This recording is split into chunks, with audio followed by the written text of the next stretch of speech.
Okay, we got our tail back. Now, let's go do this. Oh god, I just literally fell to my death. Nope, nope. Oh man. At least I rang the bell. Oh god. He literally stomped me! What? That's a one-hit kill? The rules of this land confuse me.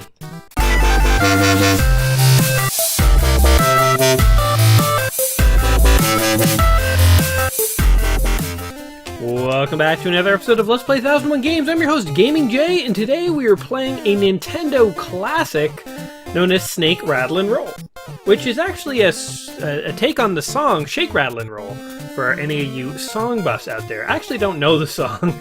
I don't know if I should admit my musical, I don't know, incompetence. But here we go. This is actually an interesting title screen. Look at that little fuzzy, sparkly graphic there. That's kind of cool. So let's go ahead and hop in here. This is the world of Snake, Rattle, and Roll. There's no tutorial, there's no story, nothing. You just take on the role of a disembodied snakehead in an isometric world that has to eat weird hockey pucks. I guess you don't eat these things, you blow them up. I don't know what these are.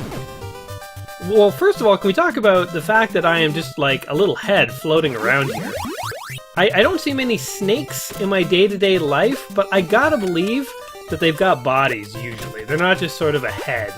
Because that, if you saw a snakehead that was just wandering around your backyard eating stuff, that'd be pretty terrifying.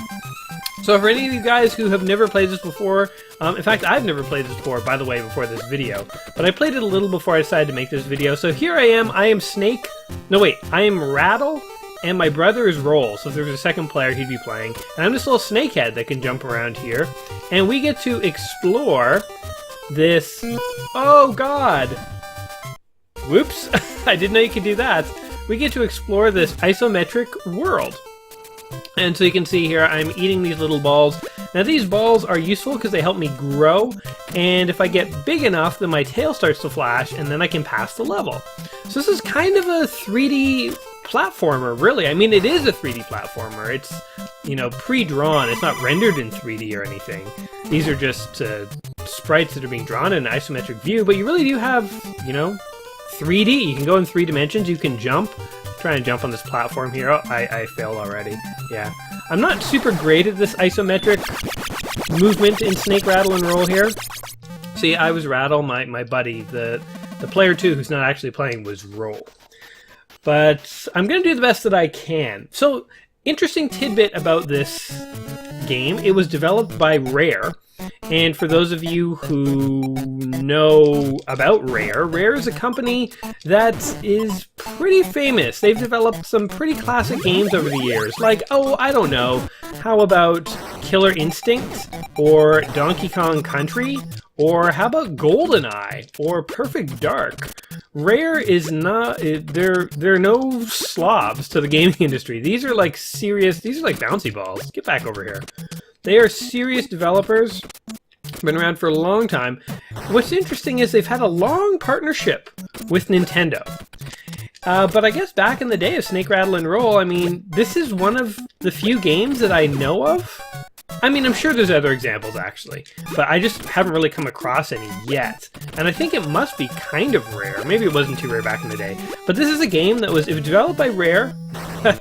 I'm talking about things being rare for games developed by Rare. That's kind of ironic, actually. So this is a game developed by Rare, and it was published by both Nintendo and Sega. So how many games can you think of that were published jointly by Nintendo and Sega? Now, it wasn't like, you know, Nintendo and Sega were allying up. Essentially what it was is Rare developed this game, and they were like, hey, we want to put it on the NES, and Nintendo was like, okay, we'll publish it. And then Rare was like, hey, by the way, Sega, we want to put this on your Mega Drive. And Sega was like, yo, we can help you out with that. So, yeah, I mean, Rare was just kind of doing its own thing. I guess it didn't really have a strong allegiance to Nintendo back then, and Nintendo didn't really have too much skin in the game regarding Rare, so they were like, probably like, okay, sure, you want to make games for Sega? Go for it. And then, of course, as the rivalry between Sega and Nintendo ramped up, and, oh god, get me on there! Oh god, there's a foot chasing me! There's a foot chasing me! I need a ball so I can grow stronger. Come here, come here! Oh, I guess I can't eat because I'm too big. Okay. Oh my god. See, I'm not too good at the isometric stuff, and there's... Did you guys see that? A shark almost ate me. Yeah, this game is full of snakes and sharks. And oddly enough, the snakehead is the good guy. Look at him. He's just aching to eat. Oh god. Oh, did you like that? I dodged that evil foot. Okay, he has no regard for me. Oh my god! This is gonna be tricky, guys. So I thought for this game, because it was published by both Nintendo and Sega, I thought, what the hell? Why don't we go ahead and try both versions of the game? I thought that would be kind of fun. And so I'm doing the NES version right now. When I die in this, I will go ahead and I will boot up the Sega Genesis version, just so that we can say we did it. You know, how do you think you... Oh god! Die foot, die foot, die foot, die foot, die foot! Imagine being licked to death by a snakehead. Also, it's kind of weird is like, I'm a disembodied snakehead, and I just licked a disembodied foot to death. What? Time out? Oh yeah, I forgot. This thing has pretty strict time limits. That kind of sucks. Because I'm not very good at jumping. How are you supposed to get up there? I guess you have to kind of like angle your jump. Oh, I paused it. There we go. Okay. Oh no. Oh no. Jump! Jump! Jump! Swim over to this thing. No, swim over to this thing. Oh my god. This is going to be a real hard game to talk over, oddly enough. Oh god. Ugh. Just failing. And a shark ate me. All sorts of bad things are happening to old Rattle here. Oh god. You know, the fact that you're a snakehead and that as you eat little, like, niblets, I think they're called nibbly wibblies or something. This game has, like, a really interesting nomenclature for things. Hey, come here, you nibbly wibbly, or whatever the hell you are. I need to grow stronger. You're the only way I know how to do it. Okay, my tail's flashing. Good to go. Oh my god, and I fell again. It's just embarrassing. This is like watching your like younger brother who's like too stubborn to like hand over the controller, and you're like, just let me do it for realsies. And he's like, no, I want to do it. I have something to prove. Oh god, get over there. Oh, and I fell off. Settle down, guys. You're in for a long one. Rare, as I was saying, they developed a lot of classic games. Interestingly enough, or perhaps not interesting. Oh, I actually made it up here. Oh my god. That's okay. Kill that thing. Okay, now we just need to eat a little pellet so we can grow strong. And it's totally not going to drop any here, is it? Oh, you jerks. Oh no! So Rare was a really classic company. Eventually they would be bought out by Microsoft. And after Microsoft bought them, I don't know why. Well, I do know why, but Microsoft basically assigned them to only develop games for the Kinect. Because I guess they wanted to put like a good developer on the Kinect to try to make the Kinect a thing. And you can kind of tell where this is going. If you haven't heard anything from Rare in a while, it's not because they're not making games anymore. It's just because they've kind of stopped having the freedom to make good games. They made like Kinect Sports or something like that. I don't know, I guess Wii Sports was pretty fun, and Microsoft figured, hey, we want to have a version of that. So they said, go ahead and give us Kinect Sports. And Rare said, okay, but it's not going to be very good. And Microsoft said, I don't care, do it. So they did it. And yeah, I can't think of anyone who's like a real big fan of Kinect Sports. I don't even think I've ever played it, to be totally honest. Man, these are brutal jumps. So I know that... Oh my god, and I fell off the cliff. Ah, game over! What? Okay, we're gonna have to do this one more time. Play on 9. Okay. There we go. I can't believe that! I got all the way to the top and I fell right off the cliff. I am finding that this is a very challenging game. This is a game that was beloved by many. I know people who love Snake, Rattle, and Roll. They must be way better, way more practice with the controls than I ever was, because this is brutal. So I guess Rattle and Roll meet up after a level, and they both stare at each other and report their kills, how much stuff they've eaten. Yeah, I guess it's not even their kills, it's just how many things they've eaten. Like my guy's like, oh man, I ate so many blue pellets, you would never believe. And the other guy's like, oh man, I didn't even go out today. Okay, let's just avoid that. Oh god, what is that? An extra life? Okay. Wait, what's happening? I'm spinning.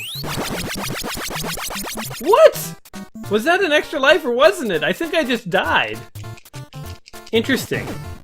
So, pro tip for all you would-be developers out there, when you're making a game, if you're giving someone an extra life, make it clear that you've done so. Oh my god, I am failing at this. Hardcore. Game over. Oh my god.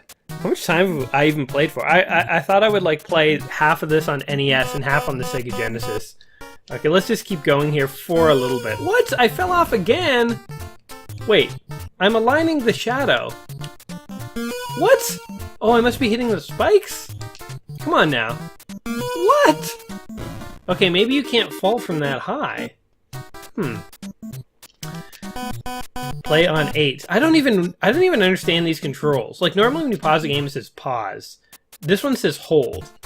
When you have to continue, it says play on something. It's very weird. It's picking odd names that I've never seen be used for things before. Okay, we're getting a little better at these random jumps here. I'm invisible for some reason. There we go.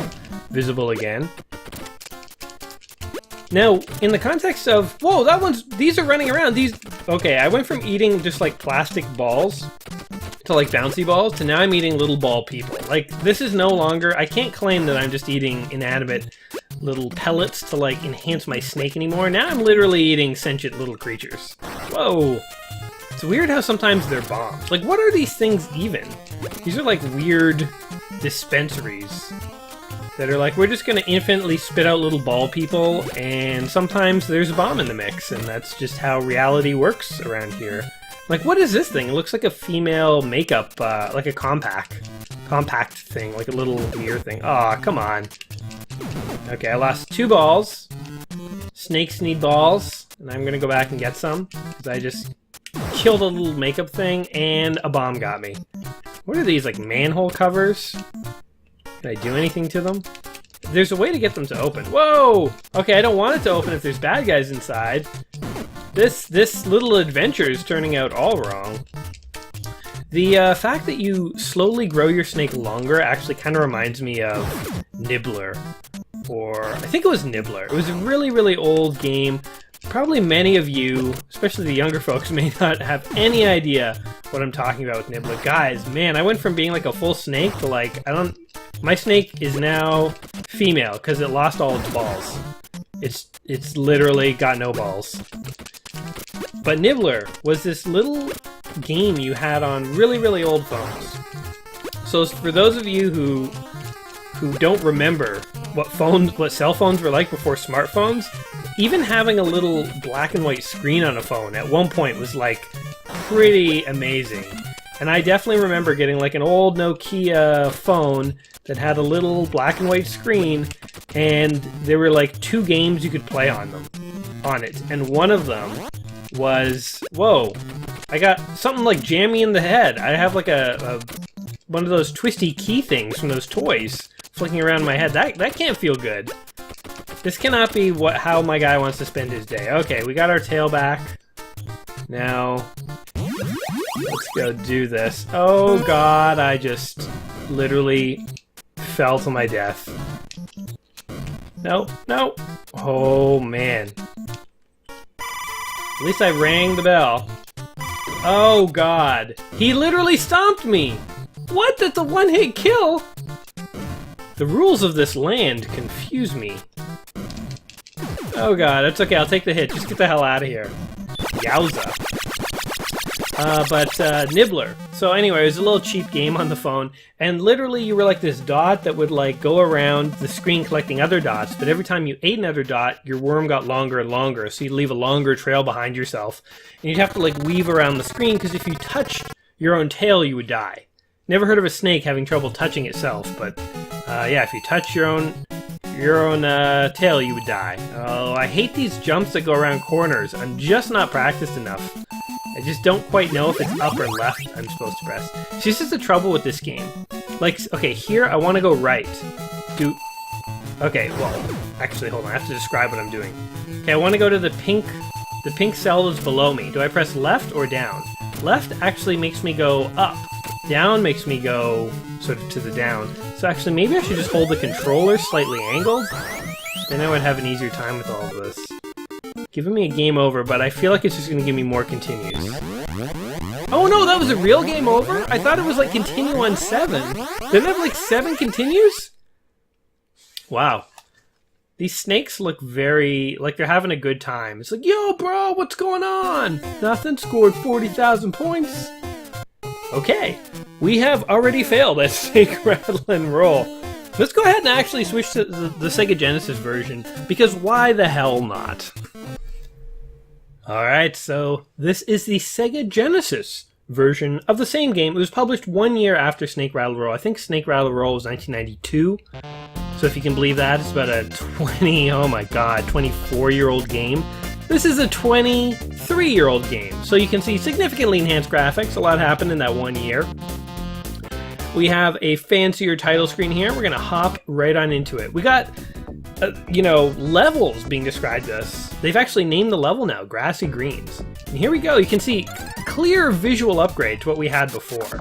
In the Nintendo version, these were just spiky walls, but now they're actually like trees and stuff. I can actually like clearly see how many lives I've got. Basically the same game though. This is literally the same game, it's just been graphically upgraded a little bit.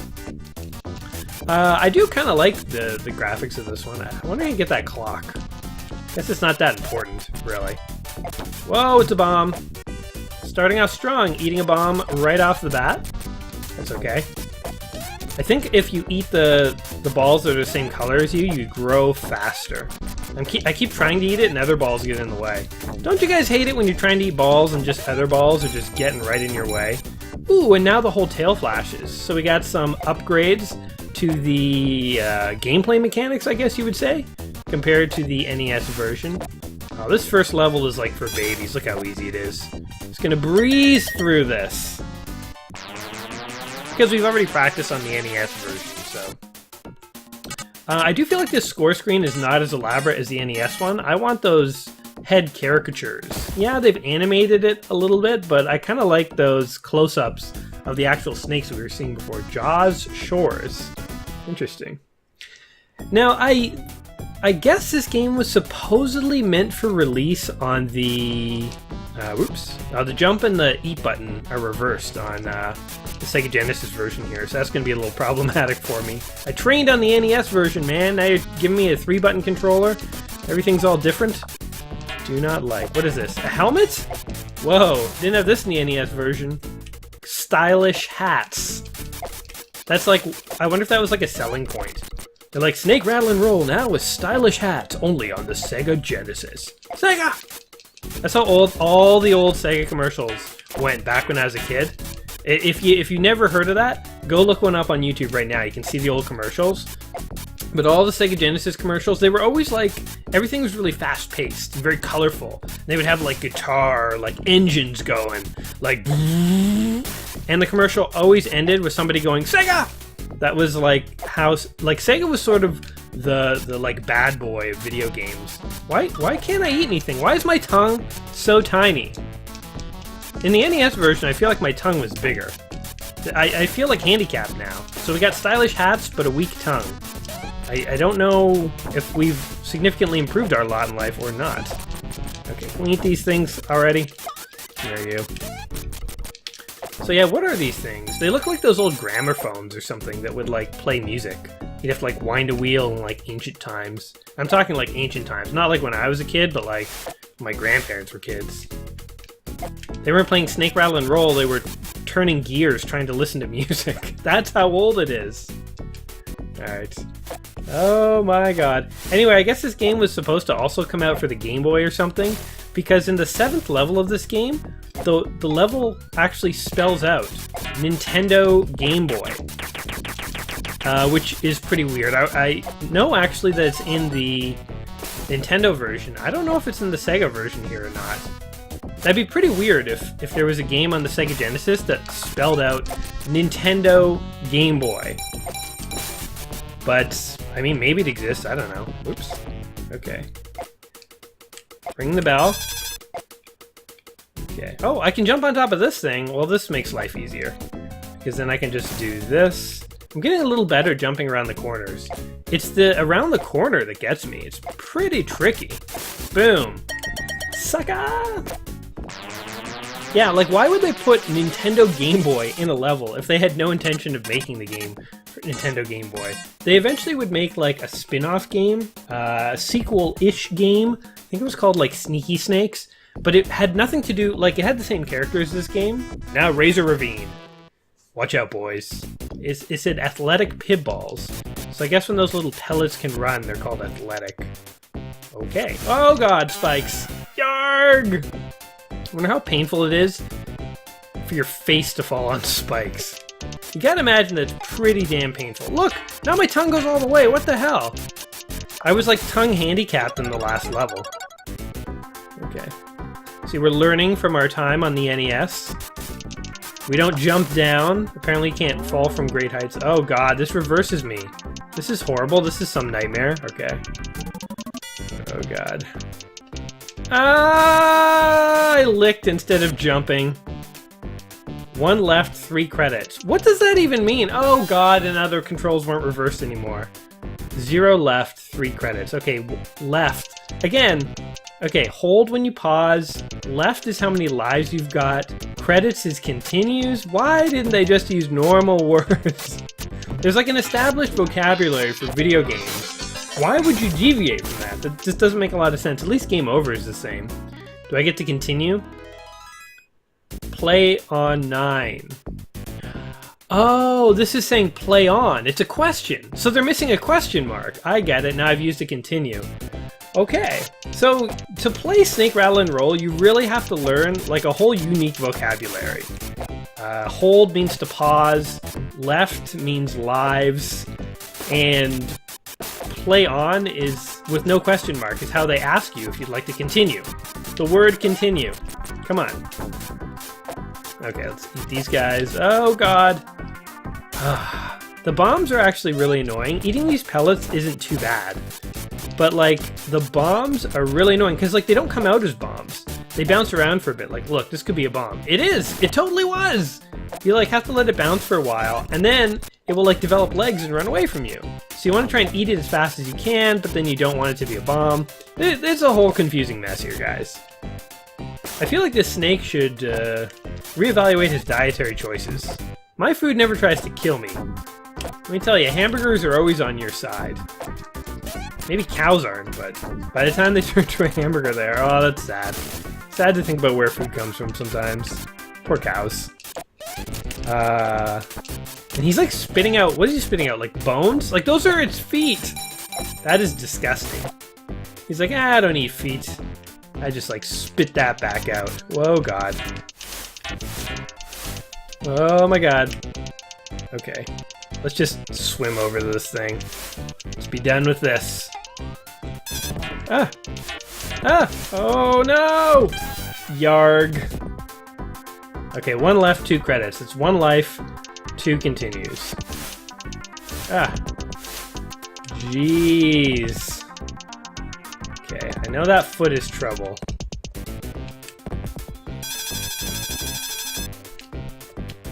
Okay, I'm just gonna take the hit. Tell you what. That's how men do it. You just tank a hit every now and then. Now, it's interesting to me that this game really did come out on the Sega Mega Drive here. I think, actually, when I was looking it up, this might not have come out in North America. Because, again, I'm really fascinated by the fact that both Nintendo and Sega both published this game for different systems. And, because, like, normally when there's, like, a game that comes out on both systems, I mean, I don't know. I guess maybe I've never paid attention before, but is it the case that Nintendo and Sega have published many games by third parties? I would think that, like, you'd get another publisher beyond Sega or Nintendo to do the publishing if you're going to put it out on both systems. So I'm fascinated by the fact that this one seems to have, oh my god, died the exact same way. Game over. I will play on, though. I'm fascinated by the fact that Nintendo and Sega both did this. I did know from word of mouth that many people I know who've actually played this game we're big fans of the Nintendo version, so I didn't even know a Sega Genesis version of this existed, or Sega Mega Drive actually, because again, I think this might have only been released by Sega in Europe. And if that's true, then it kind of makes sense. Crap. The isometric stuff gets me every time. If that's true, then it kind of makes sense for why I always thought of this as a Nintendo game, because it was released by Sega, but you know whoa, what the hell are these things? Oh my god, I don't know what they are, but they're coming to kill me. Jeez. Give me a ball, give me a ball, give me a ball. These things are gonna kill me. Anyway, it would make sense that this is a mainly Nintendo game if it was released only on the Mega Drive, because the NES was, you know, I don't know. It was, I don't know, more, it sold more units is what I'm trying to say. More popular? Couldn't think of the word. Now, will this protect me from whatever the hell that thing? Oh, I guess I could just kill that thing. Look how long my tongue is now. Wonder why it was so crippled on that one level. My helmet disappeared. Imagine if you put on a hat in the morning and if you wore it too hard, it just faded away. So these are like paintballs now or something? One thing I don't like about this game that we haven't really encountered, but you can run out of time. I only have 49 seconds left. Or actually, not even seconds, they're longer than a second. It's always kind of funny how like video game timers don't go at a normal pace. Have you guys ever noticed that? It's especially true in like Blizzard games, but like even if you look at the old Mario, I think, actually there it might be actually 1 video game second equals a second. But like look at that timer in the bottom. 37, 36, I'm just wasting time. But it does not seem like it is going at a real pace, right? Like it's totally going at some like weird interval. It's not by seconds. Oh, and I overjumped it. Damn it. Game over. Let me play on. I gotta pass one more level. The whole internet is watching. Do you realize this? Oops. I want to put it on hold. Oh god. Okay, we only got, what do we got? 2 more lives? Well, I guess we better start wrapping up here. Snake, Rattle, and Roll. Are you going to jump on me? No, thank you. Snake, Rattle, and Roll. Very interesting game. I'm starting to get the hang of the isometric... Oh god. The isometricness of it. I'm still not a... Oh, are you kidding me? No! Come on! One more chance. Oh my god. Okay, here we go. Yes. Oh, did I get squished? Oh no! If I could have got a little farther, I could have rang that bell. The freaking anvil came out of nowhere. Clean your anvils up, people who inhabit this world. Well, this has been Snake, Rattle, and Roll. I think we've learned today that there is no love in the world for a disembodied snakehead. And, eat glowing colored balls, because it can only grant you more power in this world. Pros of this game, it is a very well done early isometric platformer. People have likened it to Q*bert or Marble Madness. It's made top 100 lists for NES. And you know what, realistically, the gameplay that I experienced on the NES is very similar to what I was experiencing here on the Mega Drive. There isn't a huge gap in terms of the gameplay itself. The graphics are a little nicer looking on the Genesis or the Mega Drive version here, but I mean, that's to be expected. I think if you want to actually go try this game, I mean, the NES was, I believe, the more popular version, so you can't go wrong with that. You can try the Mega Drive version if you want. They're both very similar. Pibbly balls. Pibbly nibblies or whatever, that's what they were called. Either way, what you're getting when you play this game is a very tightly controlled isometric platformer. It takes a little while to get used to it because you have left, right, up, down on your controller, but in the game world you have up, left, up, right, down, left, down, right. So you might actually, if you rotate your controller slightly, I found that actually made it a little easier to know whether left or up was the right button if I wanted to go left and up or left and right. Wait, not left and right. I'm getting so confused here. Up left or up right. It gets more easier if you turn your control on the side slightly. So yeah, good game, I would say. The cons, I guess it's pretty simplistic, and one con is the fact that the isometric view, although the controls are tight and responsive, the fact that you do have up, left, and up, right, but on your controller you have up, left, and right, kind of makes it a little confusing. I almost wish that you could move up, down, left, and right, and then the controls allowed you to do diagonals. That actually might have made the game better in my mind, because the controls would have been even smoother. Although maybe they tried that and it just didn't work. It has weird titles for things, and it is challenging. Even, spending like half an hour here trying to get used to the controls, it's still pretty damn challenging. So be aware of that. Like all old games, you get 3 lives, 3 continues, and that is it. So this is not a game that the developers were like, oh yeah, let's make it so that everyone can beat it. No, in the olden times, guys, developers made games, and they made games specifically with the mindset of they don't want anyone beating this. So, if you try this game, be aware of that. Is it a game that you should play before you die? I'm going to put this one on the maybe list. It's not necessarily a game that I would say everyone has to play before they die, but it definitely is like a solid entry in the sort of retro game sphere. So yeah, if you're looking for one of the better NES or Mega Drive era games, give this one a try. It's fun, it's a little different. It's a platform, it's a little different from your Marios and your Sonics. And that's my opinion. Guys, if you've enjoyed this Let's Play, if you've enjoyed visiting the classic world of Snake, Rattle, and Roll with me, please give me a like, give me a subscribe, because we'll be back in a couple days with a new video and a new game. For those of you who haven't watched my series much before, I'm on this quest to play through this book, 1001 Games Just Play Before You Die, and every couple days I play a new game. So yeah, you might want to check that out. Anyway, until I meet again, take care of yourselves. Peace. Die foot, die foot, die foot, die foot, die foot!